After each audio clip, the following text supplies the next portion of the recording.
Good morning, good afternoon, and good evening to uh, all the participants who are joining this webinar today. We are very happy to welcome you to this E-Institute webinar series, and we are very happy that so many of you have decided to join us today to discuss this very interesting and very timely topic of climate change related action in cities. Um, as many of you join in, it's only 2 minutes past 10 o'clock, which is our starting time. Let me give you a very quick introduction of what is it that we are hoping to share with you today, and how we are going to run today's webinar, given that we only have 1 hour's time.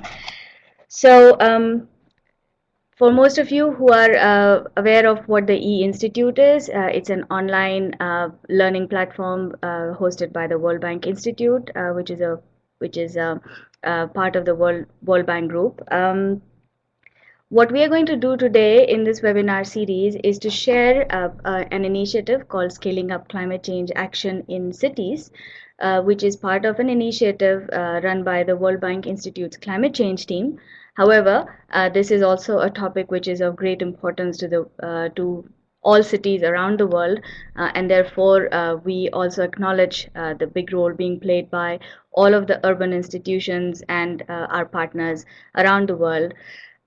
What we are going to talk about today, more specifically, my colleague Lorraine Sugar, who is a climate change specialist working in the Latin America region of the World Bank.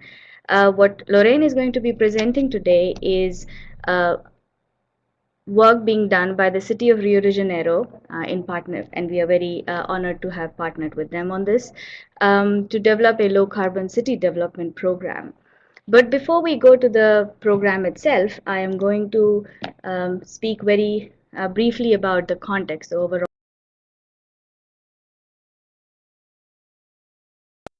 or what is it that we are trying to achieve through this initiative, and why is it that we would really like to share the work that we are doing with all of you today, and how we think that a lot of the work that is needed for climate action in cities can be taken forward. So let me begin by setting the stage very briefly. Um, so why cities? That's a question that's been asked and answered a million times, so I'm not going to go into more details about that. But it is cities are the one place where there is a geographic concentration of emission sources, be it from more affluent households or less affluent households, or industries or other economic activities. Cities are widely known, and correctly so, called engines of growth, because that's where a whole lot of the economic development activities takes place. And cities are also globally, in the developing and the developed world, the places, the locations, the geographic entities where you see the fastest economic and, more importantly, probably the population growth. So I won't quote many statistics. We won't quote too many statistics today, but as we all know that in 2000, the global population was 6 billion, and it's expected that by 2030 or 2050, depending which report you read, we expect almost 6 billion people to be living in cities. And that's why cities are important. Why climate change action in cities? It's because climate variability, we see right now, if you've been reading global reports, stories of dust storms, stories of heavy rainfall, stories of inundation, stories of landslides. And a lot of those affect urban areas much more than rural because of the concentration of population, because of the profound way in which cities alter their natural environment. This is one of the reasons why cities have always taken a leadership role in a whole lot of change that's happened socially, culturally, economically over the centuries, but now on climate change action. So we have cities around the world doing a whole vast range of activities, and here I'm mostly referring to mitigation actions, so climate action plans, climate change laws, voluntary targets, and so forth. But there's also a whole lot of work that they're doing on adaptation, on disaster mitigation, on improving climate resilience of cities, and so forth. There is one other thing which cities are able to do or are doing best uh, right now is building coalitions, large grouped efforts of cities such as C40, ICLE, the work being done by C40, the work being done by ICLE, the work being done by Metropolis, by large urban institutions, and so forth. There's a very long list, and I'm not able to refer to all of them, but scaling up climate action in cities will require collaborative action from global players, from cities learning from each other and helping each other, but also more importantly from within the cities themselves. So climate leadership within cities, and I'm not talking about multi-city collaborations and so forth at this point, within city, there are several questions when we talk about scaling action. Who initiates this action? Where does it begin? Where do you begin if you're a city or you're a resident of a city and you wish action would happen? And how and when do you begin? So we looked at what drives cities. Well, people drive cities first of all, but then more importantly, there is a very clear role of the municipal governments in terms of the laws and the regulations and the development plans that they put in place. There is also a very big and not yet heavily emphasized role of research and educational and technical institutions which enrich the city's landscape and the city's way of working. We know of urban institutes, but we also know of land use planning. We also know of architecture and planning institutes, and so forth. So action can be initiated. So what we would like to suggest is for everybody who's a resident of a city or a well-wisher of a city to think about beginning action at their level. It doesn't have to be something that comes from the government. It could also be something that somebody else inspires the government to do.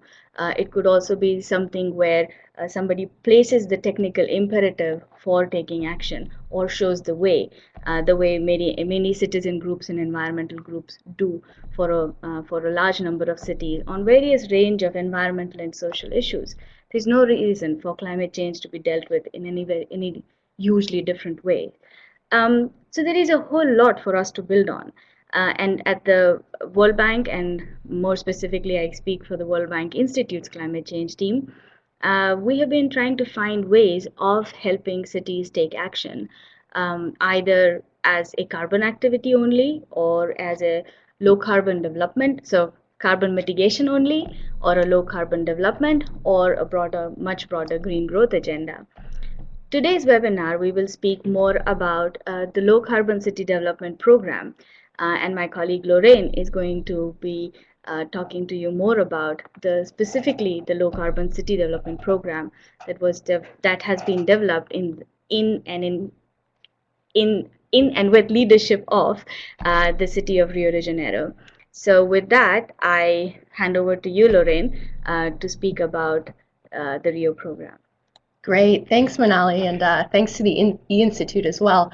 The team that worked on this was quite large and quite diverse. It was led at the city government of Rio de Janeiro by Rodrigo Rosa in the mayor's office, and on the World Bank side, the task team leader was Sebastian Scholz. But the team members that contributed to this were from all across different areas of the bank and different sectors, and it really is a pleasure to have the opportunity to share this exciting work. The Rio Low Carbon City Development Program, we call it the LCCDP for short. It was jointly developed by the City of Rio de Janeiro and the World Bank as a solution to enable the city to systematically track progress towards the city's greenhouse gas reduction targets, as well as potentially generate carbon offsets ahead of the mega events that the city will host in the coming years, the Summer Olympics in 2016, as well as the World Cup in 2014. It's a framework and a comprehensive set of requirements to help the city to plan, implement, monitor, and account for low carbon investments and actions across all sectors in the city over time. It's been independently certified by an external auditor to follow rigorous technical and systems standards, which has turned it into a business model for low-carbon city development that's applicable in cities around the world. So in my presentation today, I'm going to discuss the context in Rio that gave rise to the development of this program, the importance of systems in the program's development, some details about the Rio LCCDP, the framework for designing an LCCDP, as well as tips for other cities that wish to do so, and then further resources for cities and urban practitioners. I'll go back to that one just for a sec. Thanks, Manali. So as I start describing this context in Rio, I'm going to stay on this slide for a moment, because if you look in that lower corner, there's this beautiful photo of Rio. And Rio, it's a beautiful city. It's an active city. It's got a great, beautiful landscape. There's rich rainforests, there's mountains, there's beaches. It has great architecture, and it's famous for cultural traditions like samba and carnival. But it's also a very complicated city that's facing many challenges. Let me give you some examples, and I am going to bring in some statistics here. 10 years ago, from 2002 to 2006, Rio was in economic decline while other megacities in Brazil were growing. Of its 6.3 million inhabitants, 20% live in informal settlements in favelas, and these are throughout the city, so there is a visible landscape of wealth disparity in Rio. The population is growing and urban infrastructure is degrading. For example, the subway only reaches 18% of the population. The traffic is bad and it's getting worse, and climate resilience is also an issue with flooding and risk of landslides. All right, next slide, please. So these issues must be tackled as Rio shapes its future. The mayor of Rio gave a TED Talk a short while ago where he outlined his commandments for cities of the future, and for Rio in particular. First, it must be environmentally friendly and green. This results in improved health and quality of life, as well as environmental preservation. For one example here, Rio has quite an extensive reforestation program, and for the last 20 years, they've planted over 50 million seedlings. Second, it must be connected and use technology. This promotes job creation, innovation, improved efficiency. This is a picture here of Rio's Operations Center, which they developed in partnership with IBM, and it monitors real-time traffic, weather, and services, and it helps the city officials to respond in emergencies. And lastly, the city must deliver basic services and be socially inclusive. The city government right now is working towards improving service quality as well as mobility and access to jobs. So why is this particularly important now? Precisely because of those two logos on the right there. In the next 5 years, Rio will host the World Cup and the Summer Olympics. One study places the expected direct investment from these events at nearly $30 billion US. Rio is at an extremely important time in its history. The decisions and investments made now will shape the Rio of the future and the legacy of the city for decades to come. And this is precisely why Rio is embarking on low-carbon city development. It's a pathway to a green city, a green economy and innovation, to social inclusion, and an improved quality of life for city residents. Next slide. So the next step for Rio was to make low-carbon city development operational. Rio took some targeted steps to lay the foundation for low-carbon city development. First, they developed a strategic plan. They consulted with local stakeholders to map a vision for the city that included strategic initiatives across sectors, as well as milestones and responsibilities. This is periodically evaluated and updated every 4 years. Of the 50 or so initiatives that the city is committed to undertaking right now, early estimates indicate that about half of them have the potential to be low carbon.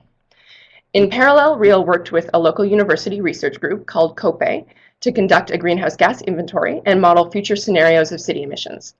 The results of this diagnostic indicated that the two highest emitting sectors in Rio were transportation and waste. Rio also developed and passed a climate change law, and this is extremely important in Rio because it represents a formal commitment to climate change action that is able to withstand political changes. So in addition to the formal commitment, the law sets specific greenhouse gas reduction targets.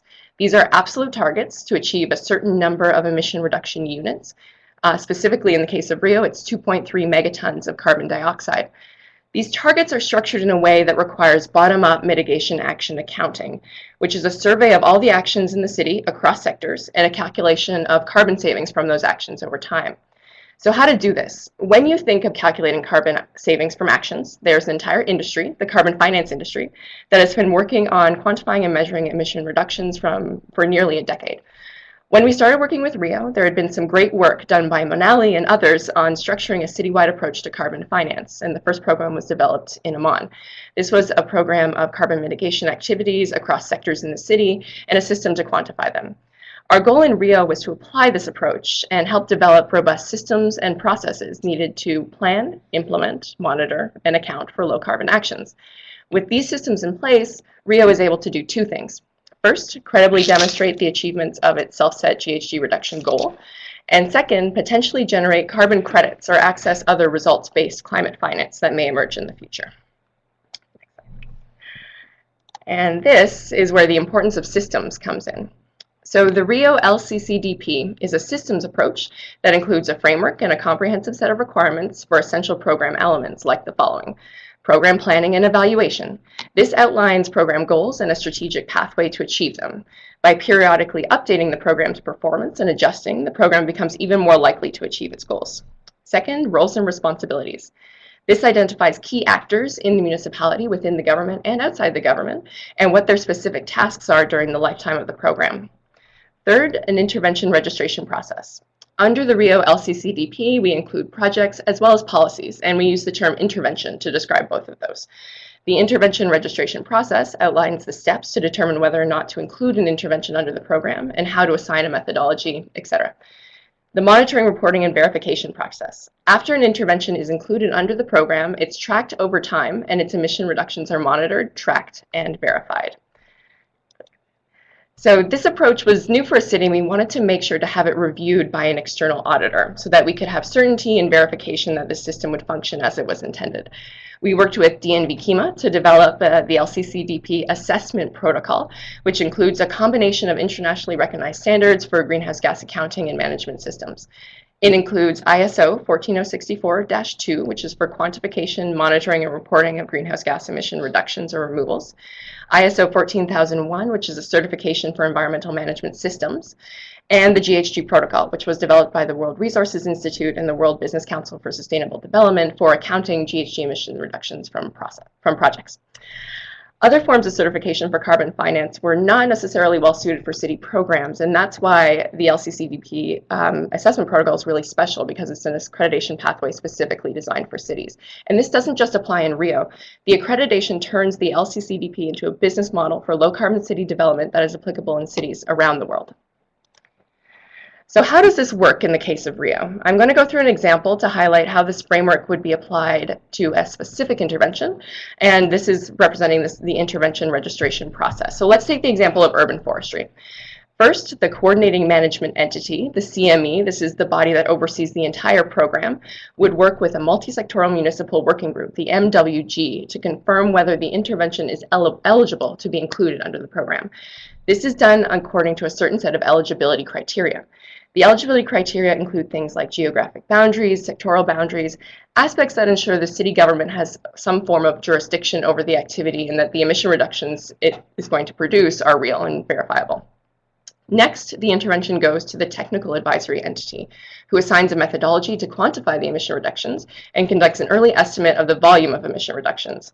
It also specifies the data parameters that have to be tracked over time, as well as the monitoring procedures. Then it goes back to the CME and MWG to determine whether the emission reductions will be retired or sold. This is called decision making. Every emission reduction produced under the program can have one of two destinations. It can be retired and accounted towards Rio's self-set target, or it can be sold to an external buyer as a carbon offset. It can't be both retired and sold, because that would be double counting. And the systems of the LCCDP specifically aim to prevent that in order to maintain the integrity of the emission reductions.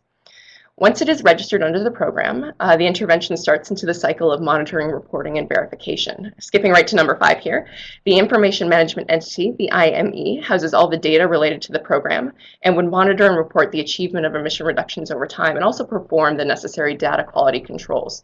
Periodically, a validation and verification entity, a VVE in step 4 there, would come in to validate and verify interventions and their emission reductions. The VVE is an entity that's a third-party auditor who can perform and check the interventions. Let me quickly go through who is fulfilling each role in the case of Rio.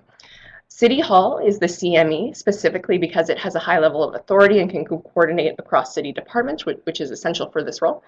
The MWG are individuals from different municipal departments that can give insight to the situation on the ground in the city. The TAE could be a variety of technical specialists, for example, COPE, the university research group that did the greenhouse gas inventory. And the IME is Instituto Pereira Pasos, which is responsible for all the statistical collection and the mapping in the city.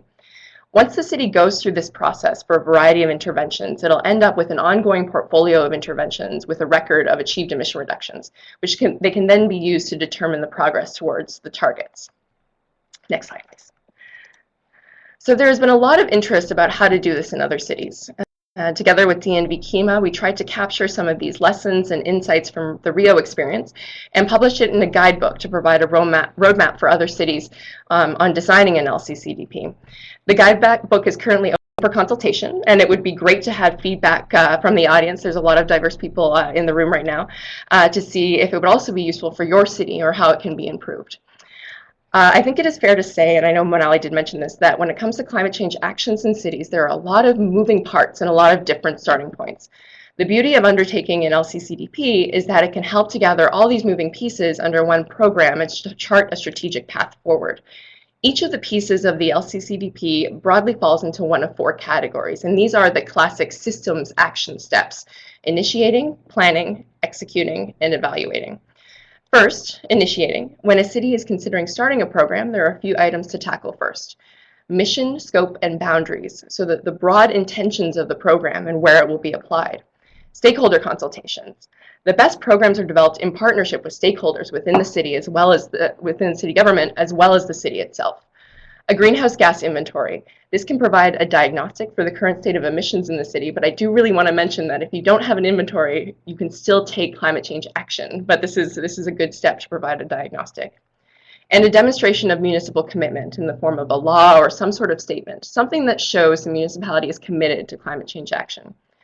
In the planning phase, the city will set things like specific objectives and targets, for example, specific emission reduction targets, roles and responsibilities, who's responsible for what under the program, intervention planning, determining which interventions will potentially be included under the program and conducting feasibility and risks assessments for those interventions.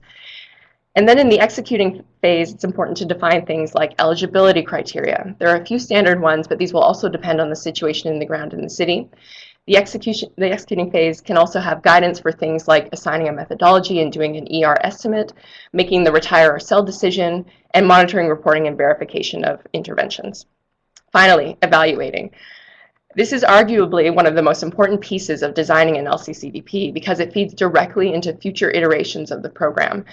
This includes things like assessment of the program design against the LCCDP Assessment Protocol and evaluation of program performance and targets. By doing this evaluation periodically, the program can improve over time to become even more likely to reach its goals and targets. Next slide, please. So given all that information, here are my own top 5 tips for cities that want to embark on low-carbon city development programs. First, conduct a greenhouse gas inventory, set goals and set goals and targets.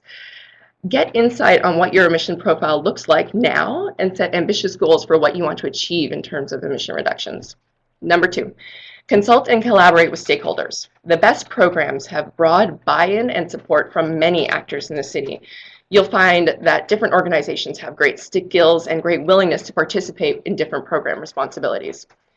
Third, plan a diverse and effective portfolio of interventions. Different interventions produce varying levels of emission reductions and have varying levels of risk. A diverse portfolio can help balance some of these uncertainties and so that the program is most likely to achieve its targets. Number 4, follow a technically robust and realistic approach to calculating and monitoring emission reductions. There are a number of great methodologies that exist for quantifying emission reductions, but there are also new methodologies that are emerging. And I would recommend to have a program that is open to new techniques, as well as new technologies to collect data, like cell phone data in the case of some transport systems. Number 5, evaluate and improve the program over time. Again, this is a really big one for me because it ensures that the program can improve and get better over time. It also allows the program to become more and more ambitious if it is very successful. So finally, last slide here. There are a few further resources available for more information on the Rio LCCDP, as well as guidance for cities on how to implement LCCD programs. There's the Rio LCCDP program document, which describes the Rio program in detail, as well as the new guidebook that we've developed with DNV-KIMA. These are available later today on the E-Institute website, as well as a recording of the webinar itself. And as I mentioned, the guidebook is now open for feedback and comments. So please do take a look, let us know how we can improve and make it even more useful for your cities. So many thanks, and I'm going to turn back to Manali here. Thank you, Lorraine. That was a very informative and very good presentation. So while I will ask all of you to think of any questions that you may have for Lorraine, for myself, or for for among yourselves. Actually, I see a lot of conversation happening in on the chat function, which is great. Which is one of the reasons why we so enjoy hosting these webinars, because it is this conversation going on among yourselves that will eventually help us achieve our objective of scaling up climate action in cities. But before we go to some questions, to repeat something that Lorraine just said, first of all, there was a couple of comments on this point. So the program, the low carbon city development program, is a multi-sector program which looks at every single activity that is undertaken, that happens in a city. It looks at all industrial and non-industrial actions. It looks at activities from the lens of things that the government can do directly, things that the government can influence, and the things that government influences more indirectly, perhaps through fiscal instruments and so forth. So we are so the program does look at a much broader range, and the reference to transport and waste was that they were just the top two sources of GHG emissions in the city of Rio de Janeiro, and which is why they are really high on the priority list in terms of taking action, or for the city itself to make sure that action is taken. Because for other things such as private citizens and their activities, or activities where we have industrial players, there was a reference to offshore oil, or the big steel mill that has recently come up. These are things where the city may not necessarily take action itself. It's more an influencing or a regulatory or a incentivizing role for the city to play. So that is the entire structure that the program allows the city to lead, or the stakeholders to bring into the program. So before we go to questions, we are actually running a quick poll. We would like to now hear from you, more in a poll format first, and then questions format following up. Tell us about yourself. Sorry, not about yourself first. Tell us about what you think are some of the key issues around scaling up climate action in cities. So you will see some questions on your screen. The first question, let me just read out the question. The first question that's on the screen right now is: a majority of global emissions as well as economic activities happen in urban areas, and making city key players is important. So what is hindering them? Them means cities most in fulfilling this role adequately. So we have five options really, with the fifth one being a no vote. And we would really like to hear from you. And there'll be four or more questions following this. So please take a moment and complete the poll. And while you're completing the poll, please think of questions that you would like to ask Lorraine. Feel free to ask difficult questions. And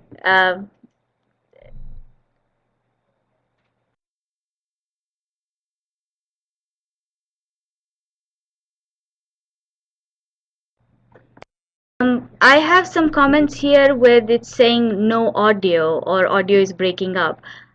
Please just confirm that it's okay now, so that we will go on with questions and answers.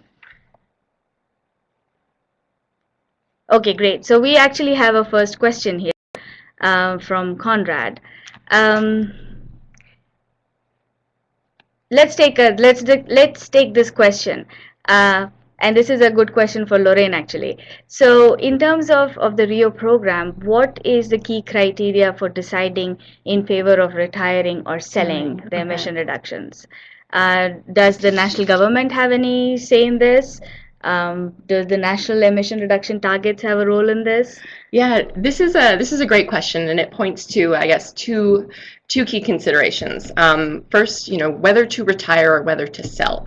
So the Rio city targets, they're there, they need to be achieved, but then there's also this question of financing further emission reduction. So the idea is, and this is still at the early stages of implementation, that some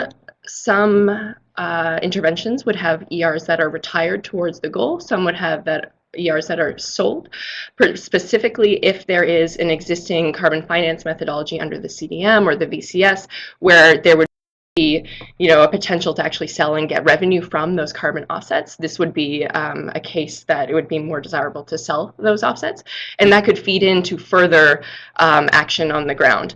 It's a little bit tricky. We're going to see how it works. As everybody here knows, the carbon market right now is a little bit uncertain, but having these systems in place makes sure that when things do pick up again, or any other form of results-based climate finance picks up, Rio will be ready to engage. And I think that's one of the important things. In terms of connecting to national governments, this is another really interesting point, because this is a program in a city. Rio State also has interest in developing an ETS system, an emissions trading system, and climate policy for their own industrial emissions. And then, as you know, Brazil is also looking at its own climate policy. So one of the things that will be really important is sort of vertical layering of these systems. So the Rio program can talk to the state level programs which can also talk to the national governments, and there is integration among those. This is something we're working on. We'll see how it pans out, but this is definitely on our radar. So I'm really glad that Conrad brought that up. Thanks. Thanks, Lorraine. So we have a couple of very interesting questions. Let's take this question from Norman, where the question is, are the governments okay, the question is about changing life patterns or lifestyles of people, and are governments and city authorities the only ones in moving this low carbon agenda, and what's kind of the role of changing lifestyles? So let me take the first crack at answering this question, and then we'll go to Lorraine, and perhaps Lorraine, you can talk a little bit about the culture, the cultural change in Rio. So the simple answer is city government is not the only player in this in the broader low carbon agenda. However, changing people's lifestyles, there are two or three different angles or aspects of that question. One is a cultural aspect, which takes a very long time to change.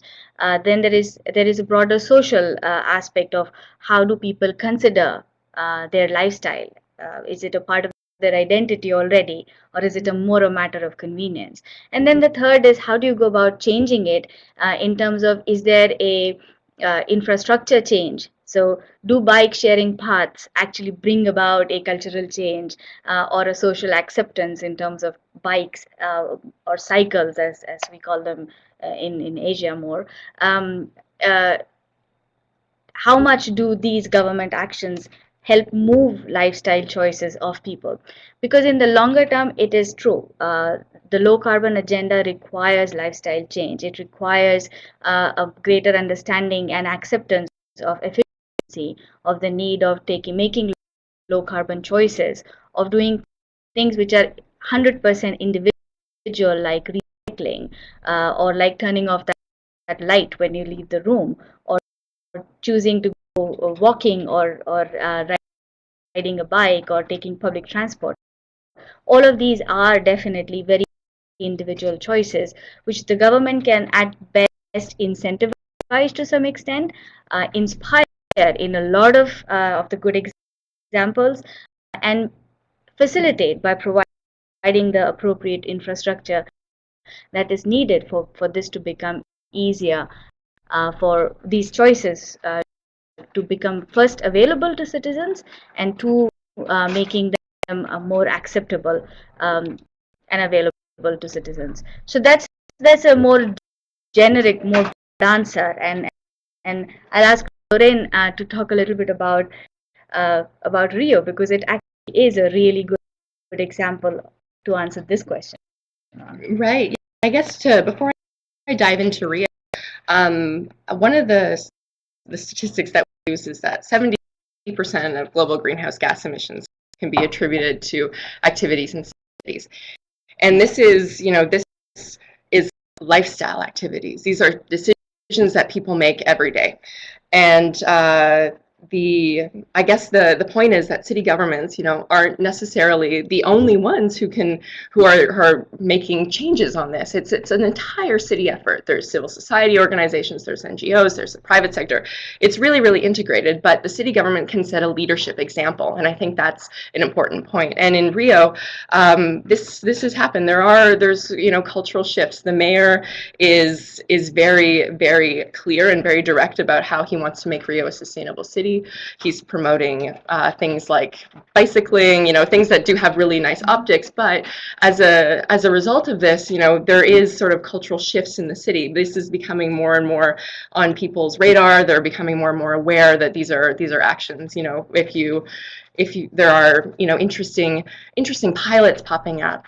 For example, there's a few favelas that have programs where you bring down your recycling and then you get exchange for electricity credits and just all this raising awareness. And I think Brazil in particular is a place where culture of awareness and sort of individual action is very, very strong. And so that's been really interesting working in Rio. Thank you. So let's take one more interesting question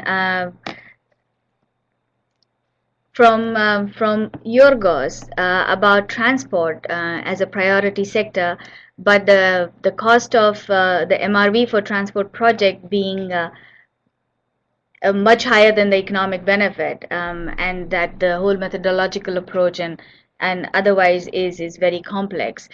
So in Rio, can you share the kind of MRV work that is being thought about to overcome this high cost challenge, which is definitely a huge barrier, and it proved a barrier in the carbon markets discussion around public transport. Yeah.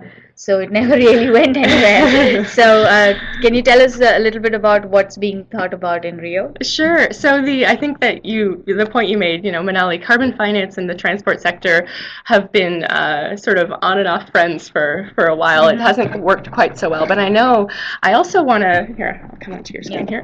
So I think that this is also, in Rio in particular, we have some ideas about this. We're starting out, but I think some of the really interesting thinking being done here in the World Bank Carbon Finance Unit, just in terms of looking at a sectoral approach. So when you think about modal shift, how do you actually attribute, the shift of somebody, getting out of their car, leaving their car at home, and then taking another system, and then what happens to their car? Does somebody else take it into work? Would that bus operate anyway? There's so many small details, but if you look up from a methodological perspective, if you look up at the sector at a sectoral level, so looking sort of instead of at the individual actions of particular transit riders, etc., you look at the entire sector. Oh, here we go. We're back. And then you can see the broad shifts, so the broad modal shifts, and you can make assumptions. And yes, this may not be very specific. You may not get, precision down to the, 0.1 tons, but it can give you an idea of whether or not your policies are being effective. And I think that is also really important. And this is an area that, is developing. There's being more research done. There's a lot of people who work on this that I'm sure a literature review would reveal, but this is something that I think it's really, really interesting to think about, and also the granularity that's necessary. Right. Yeah. So actually, this is a question which could have a whole several days of discussion just around it, because as all of us who have ever tried to work on public transport and trying to do MRV of anything, and not just carbon, but also maybe just the social economic benefits, we know this is a whole conversation on its own. So without trying to answer this question in entirety, I think let's go to another very interesting question from Sasha, where the question is a little bit about the types of ERs, the types of emission reduction. It's a credit, it's a unit. that are being generated by the Rio program, because we mentioned that it's not just CDM, it's also VERs and so forth. And the other question on how are we also considering the co-benefits? So so there is a broader agenda. The broader programs that we are looking at in the Scaling Up Climate Action Initiative, we're looking at a whole range of things. So like Lorraine mentioned, we began with just carbon, just CDM in some years ago, and then we realized that it needs to go broader. So Rio right now looks at several different approaches, and then since then we are also looking at another program design approach where we are actually trying to integrate sustainability benefits as the cornerstone or at the heart of the activities, as opposed to being the co-benefit. So we are also going forward trying to change the agenda even further by saying that it's the local social and environmental benefits which are the true motivations for doing these activities, and carbon is a very important global co-benefit that accrues to these projects. But that's still more in the future. So just for now, Lorraine, do you want to talk about the ERs in Rio? Sure, and I guess just to follow up and sort of complement what Manali just said, in cities, for city governments, the case for carbon is not nearly as strong as the case for livability and services, et cetera. So when you're talking to mayors, or when you're in a city, these are the important things. And so being able to show distinctly how putting in low carbon infrastructure or low carbon policies specifically relates to these other co-benefits. I'll even call them benefits, not drop the benefits, is really, really important. In terms of the emission reductions, so the Rio program is very, very inclusive in terms of emission reductions. So it allows for a wide variety of methodologies to be used and a wide variety of standards. So for example, if there is a project that wants to, or an intervention or a project that wants to go for a CDM, that is allowed under the program. For a BCS, that's allowed as well, or even, not necessarily to become registered with an external carbon finance program. And the reason that this is allowed is because of that ISO standard. So ISO 14064, ISO 14001, those are the underlying standards of programs like the CDM and the BCS. So if the emission reductions follow those basic standards, then it can be assured that they are credible and they are verifiable and they have integrity. So that's how we do allow multiple standards under the program. It's based on that, that ISO stamp that says that these emission reductions are real and they are verifiable.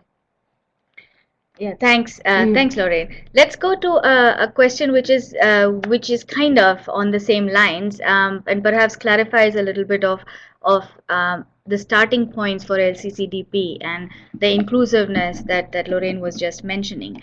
So there is a question from Avelina. I hope I'm pronouncing the names correctly. If I'm not, please accept my apologies. So there is a question from Avelina about how does the program and its monitoring and reporting procedure integrate with other frameworks being put in place, such as C40 and UNFCCC, and how do we ensure that we are not duplicating any of the mitigation and reporting plans that are already being put in place? So let me give a universal answer. The universal answer is that Lorraine's tips included, please, let's do a GHG inventory. And this GHG inventory is something that's being that we are not promoting a new methodology or a different approach. All we are saying is that that there needs to be a starting point.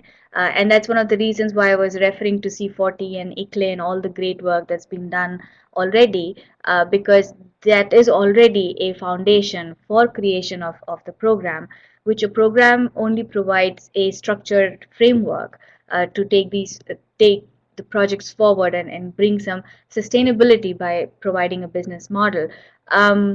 So in terms of duplication, we are looking at more synergies and complementarity as opposed to duplication here.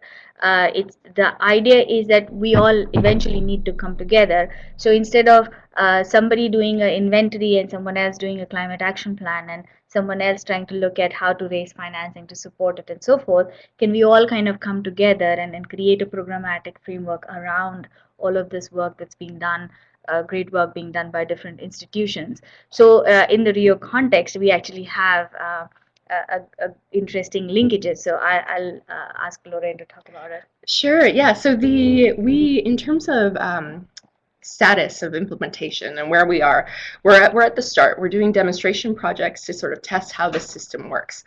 In terms of integration with other types of monitoring systems, definitely there is opportunity to do this, and I say let's talk about this further, because this is the beginning and this is the time. The idea with the monitoring system right now is that it is integrated within the existing municipal city government practices for data collection, and also how they track their own strategic initiatives towards their strategic plan that I discussed in my presentation.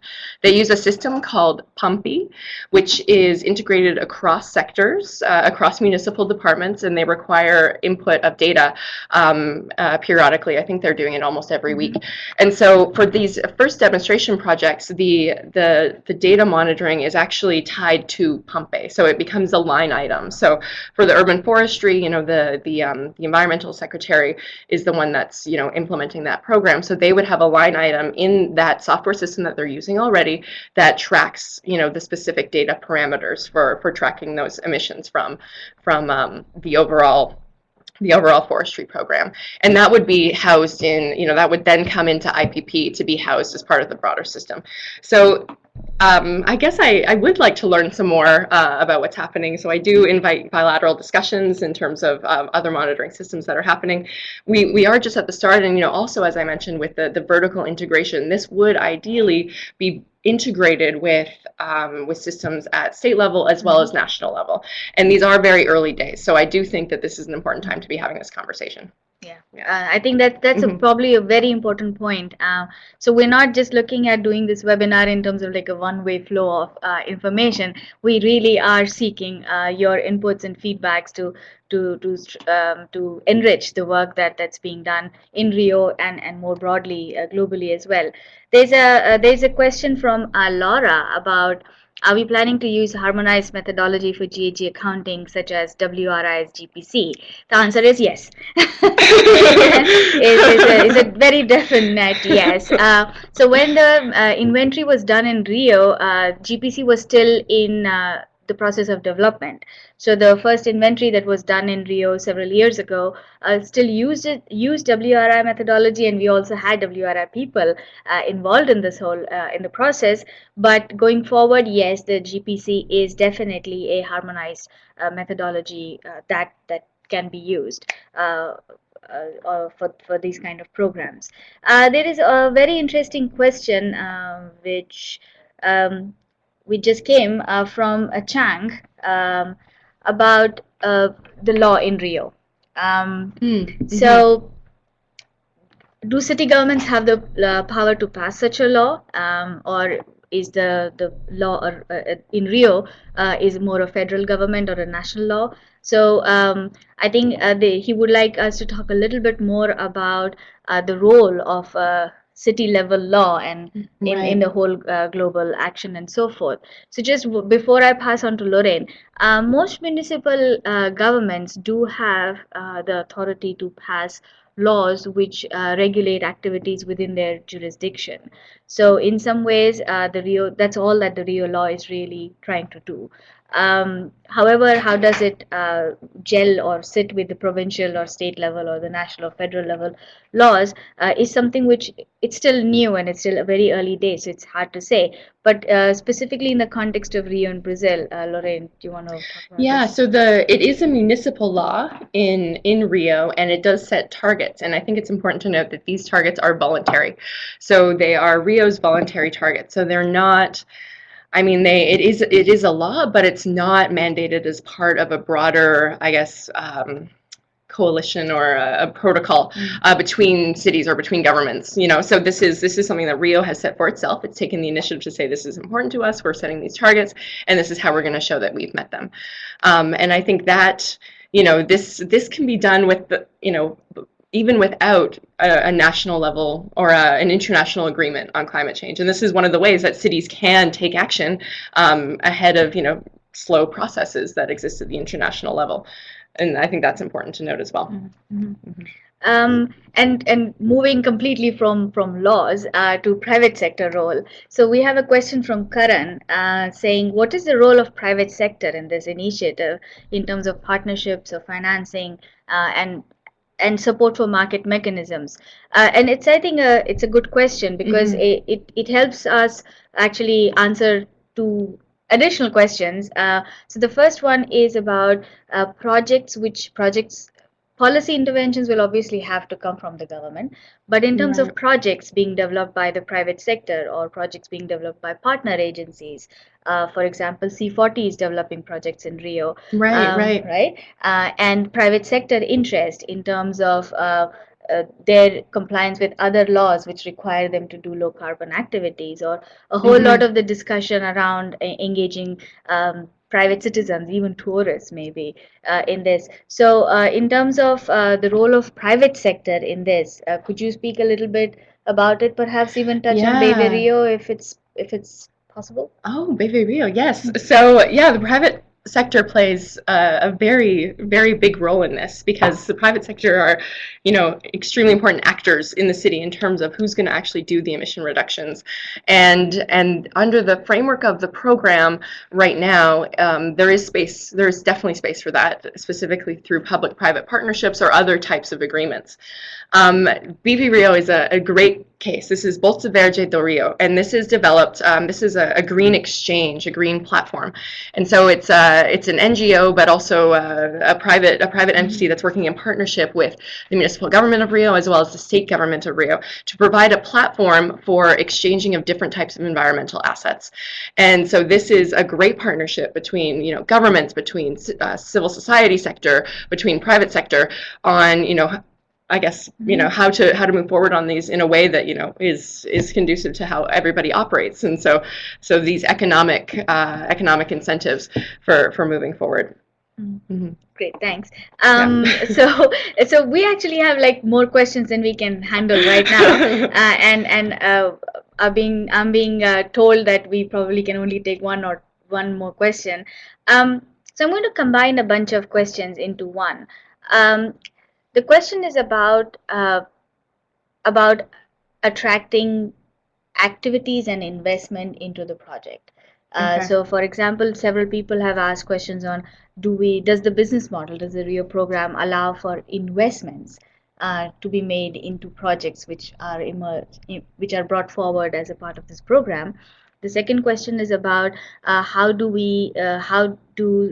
citizen groups or others engage with this kind of a program, perhaps in other cities even being the initiators of such a program as opposed to being just a participant or a stakeholder who is consulted. So there are these two questions which are probably a little more on stakeholder side of it, financing side of it. So do you want to talk about Rio? Sure. So just to clarify here, when you say attracting investment, do you mean financing? Yes. Okay. And so this would be,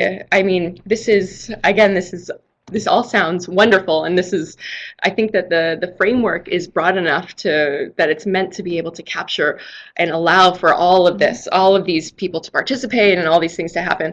And like I said, we are in very, very early days, and so the ones that we're focusing on right now are municipal led and financed activities, but there is certainly space, and there is a welcoming environment for activities led by citizen groups, activities led by the private sector, different types of investment.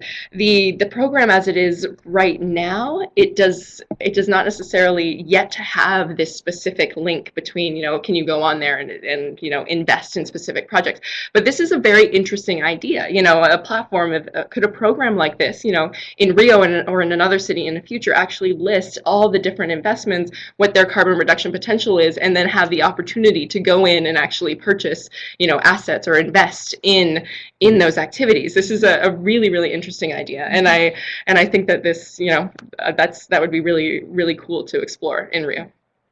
Great. So so there has been a suggestion which has then been seconded and thirded by several participants, that we actually take these answers and provide these questions and provide answers even later, given that we actually need to sign off in a few minutes.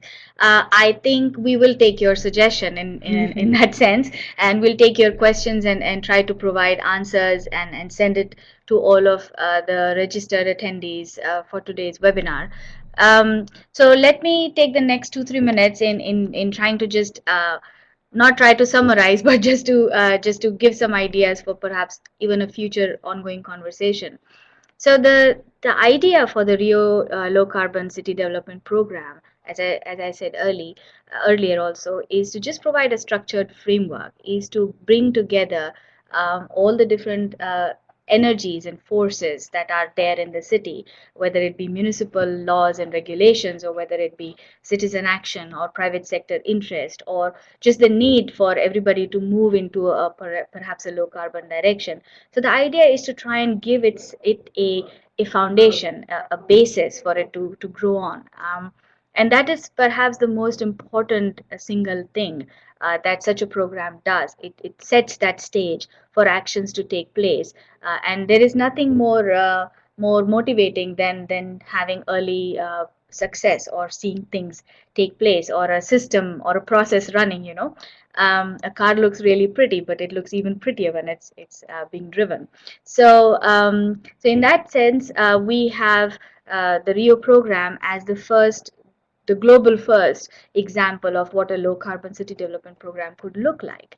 However, the protocol that has been developed is primarily developed to show what it would look like, or how a verification or an auditor, environmental auditor like DNV or somebody, can bring in that international recognition, bring in that quality control, bring in that systematization of the process itself, so that there is greater credibility, there is greater transparency, there is a greater ability to show what the targets are and to claim success for having achieved some of those targets. And those are important things, all of them.